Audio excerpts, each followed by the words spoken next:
ദൈവം എന്തുമാത്രം വർഷങ്ങൾ കാത്തിരുന്നറിയാവോ ഈ ആളെ ഒന്ന് ജനിപ്പിച്ചെടുക്കാൻ. ജൂഡിത്തിനെ എസ്തേറിനെ പോലെയൊക്കെ നല്ല തലക്കനമുള്ള പെണ്ണുങ്ങൾ ഇസ്രയേലിലുണ്ടായിരുന്നു. അവർ ചെയ്യണ കാര്യങ്ങളെക്കുറിച്ച് അവർക്ക് നല്ല ഇച്ഛാശക്തിയും ദിശാബോധമുള്ള ആൾക്കാരാണ്. പക്ഷേ എന്താ പ്രോബ്ലം വെച്ച് കഴിഞ്ഞാൽ അങ്ങനെയുള്ള ഒരാളെ ഒരു രക്ഷാകര നടപടിക്രമത്തിൻ്റെ കെയർ ടേക്കറായിട്ട് നിർത്താനേ പറ്റത്തുള്ളൂ.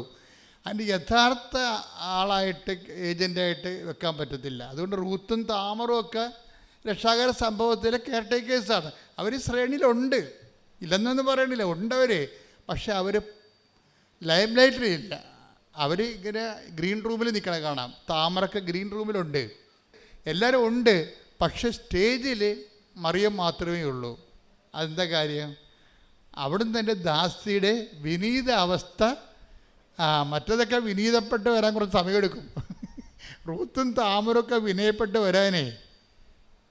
താമറിൻ്റെയൊക്കെ കാര്യം ഭയങ്കര വിറ്റാണ്. താമര പറയും, ഞാൻ ഗർഭിണിയായിരിക്കണതേ, എൻ്റെ കയ്യിൽ റിങ് ഉണ്ട്, ഇതിൻ്റെ ഉടമസ്ഥനാണ് എൻ്റെ ഗർഭത്തിൻ്റെ ഉത്തരവാദി എന്ന് പറയും. അതാരാണ്? അത് ജൂദയാണ്.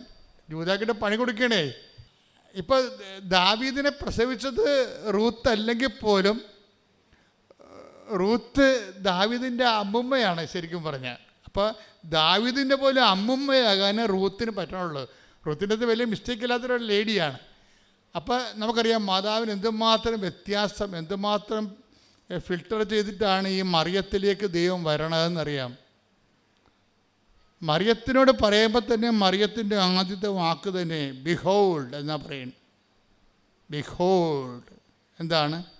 The hand made of the Lord. എന്ത് രസമാ കേൾക്കാൻ, എന്തൊരു വല്ലാത്ത പറച്ചിലാണ്.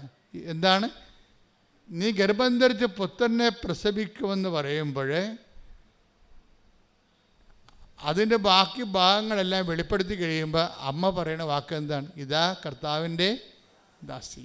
Oh Mary, Holy Mother, you were chosen by our God to bear Him, our Savior, who existed